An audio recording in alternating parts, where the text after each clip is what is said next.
Welcome back. तो इस video में मैं आपको Miani forest explore करवाऊंगी।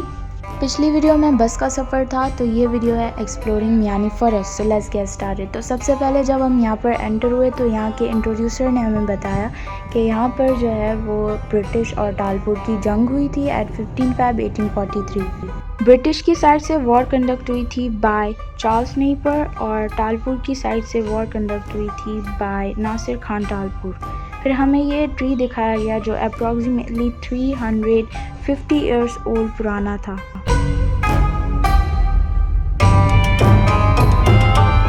If we talk about the battle of Miani forest, तो इस कॉन्फ्लिक्ट के अंदर जो ब्रिटिश वालों ने फतह हासिल की और टालपुर वाले अनफॉर्चुनेटली हार गए थे, ये थी सेकेंड लास्ट जंग between British and Talpur.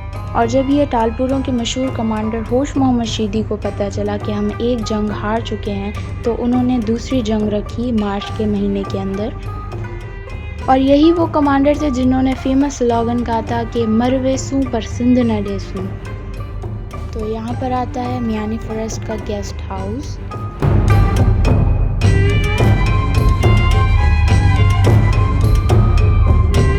Finally हम मियानी फॉरेस्ट के गेट तक पहुँच गए। Environment over there was so amazing and that is what I want. इसके बाद आता है वाइल्ड लाइफ ट्रेनिंग स्कूल।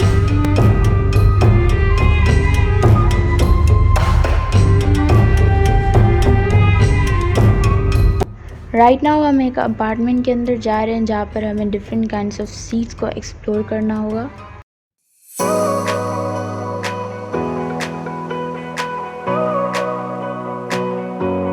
इस डिपार्टमेंट के अंदर बहुत सारे डिफरेंट काइंड्स ऑफ सीड्स थे जिनका साइंटिफिक और कॉमन नेम बोथ उस जार के अंदर लिखा हुआ था, लेकिन I am not the student of botany, so that's why मेरा वहाँ पर इतना ध्यान नहीं गया क्योंकि but I feel very good and amazing. इसके बाद हमारा नेक्स्ट सेशन है about searching invertebrates and vertebrates, लेकिन उससे पहले ये हमने बहुत सारे दरख्त देखे जिनकी स्टिक मैच स्टिक बनाने में काम आती है। ये फॉरेस्ट बहुत इंटरेस्टिंग है। आई होप नेक्स्ट टाइम हमारी यूनिवर्सिटी वाले किसी और बड़ी जगह लेके जाएंगे जहाँ पर हमें बहुत कुछ एक्सप्लोर करने को मिलेगा इंशाल्लाह। सबसे पहला जो हमने इनवर्टिब्रेट एक्सप्लोर किया वो था ग्रीन फ्लाई। ये अबाउट 1 to 3 मिलीमीटर लॉन्ग होती है, मतलब बहुत छोटी होती हैं, ग्रास के अंदर पाई जाती हैं। फिर हम आगे गए टीचर्स वालों को फॉलो करते करते और आगे जहाँ जहाँ वो भी एक्सप्लोर कर रहे थे, और अलग से अगर हम चाहें तो हम भी अलग कहीं और जाकर एक्सप्लोर कर सकते थे क्योंकि कोई रेस्ट्रिक्शन नहीं थी कि यहाँ मत जाओ या वहाँ मत जाओ, तो इसीलिए इजी था। और थोड़ा आगे जाकर हमने देखा स्पाइडर का बेबी। फिर साइड में एक नदी सी, छोटी सी नदी बनी हुई थी जिसके अंदर बहुत सारे मॉस्किटोज़ थे। तो मॉस्किटो भी इनवर्टिब्रेट में आते हैं, तो मैंने ये भी रिकॉर्ड की। और ज़मीन पर हमने ये आर्थ्रोपोड देखा जिसके ट्रंक वाले साइड पर लाइंस की बनी हुई थी और कलर्स जो है सिमिलर टू स्नेक थे। तो I don't know the name of this. फिर हम गए आगे और आगे हमने ग्रास के अंदर एक इनक्रेडिबल इंसेक्ट देखा जिसका नाम है कैटीडिड।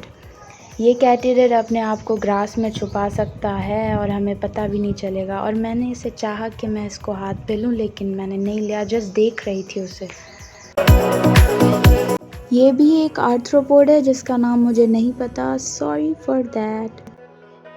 ये नीचे स्पाइडर का घर था, may be, I am not confirm, मुझे ऐसा लगा तभी मैंने रिकॉर्ड किया है। ये था लार्वा जो सर मूसा ने पकड़ा था और इसकी आइडेंटिफिकेशन हमसे नहीं हो पाई क्योंकि हमें नहीं पता था ये किसका लार्वा है, कौन से इंसेक्ट का लार्वा है।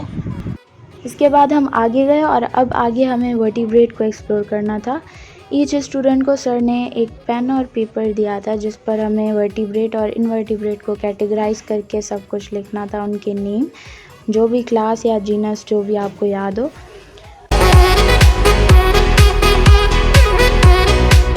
उसके बाद जो है स्नेक का मैंने पूछा था तो सर वालों ने कहा कि ये नॉक्टर्नल होते हैं। यहाँ पर होते हैं स्नेक मियानी फॉरेस्ट में, लेकिन होते हैं नॉक्टर्नल, रात को निकलते हैं, तो रात को यहाँ पर आना सूटेबल नहीं है, तो फिर बस चलते गए। मैंने कहा क्या पता आगे देख लें हम स्नेक को, तो बस इसी होप में हम आगे वर्टिब्रेट को एक्सप्लोर करने गए। तो आगे मेरे साथ आप लोग रहिएगा, यानी वीडियो के साथ रहिएगा, क्योंकि आगे वर्टिब्रेट देखते हैं कितने एक्सप्लोर कर पाते हैं हम। ये जो रोड था, यानी ये रास्ता, ये वापसी का रास्ता था हमारा, जहाँ पर हम वर्टिब्रेट को एक्सप्लोर करने जा रहे थे। यानी यहाँ से जो है फॉरेस्ट का जो रास्ता है वो ख़त्म हो जाता है, तो ये रास्ता भी बहुत बड़ा था।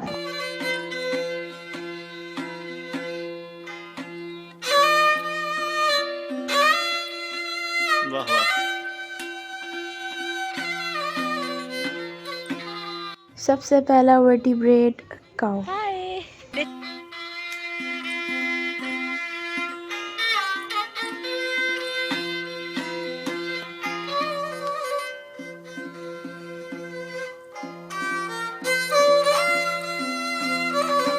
ये जो पीछे पानी दिख रहा है, इसके अंदर स्नेक हो सकता है। और यहाँ पर आकर हमने एक बर्ड देखा जिसकी लेग्स बड़ी थी और बॉडी छोटी। ये रेस्ट हाउस के करीब डॉगी के बेबी घूम रहे थे, और सबसे जो खतरनाक डॉगी था ना, वो ये था, ब्लैक।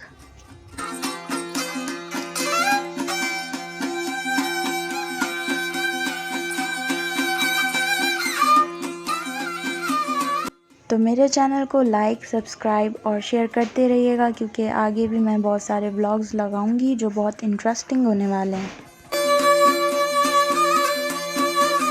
इसी यूनिवर्सिटी के अंदर मैं व्लॉग बनाने वाली हूँ आगे, जैसे यूनिवर्सिटी ओपन होती है, तो इंशाल्लाह आप मेरी वीडियोस के साथ रहिएगा और लाइक और शेयर करते रहिएगा।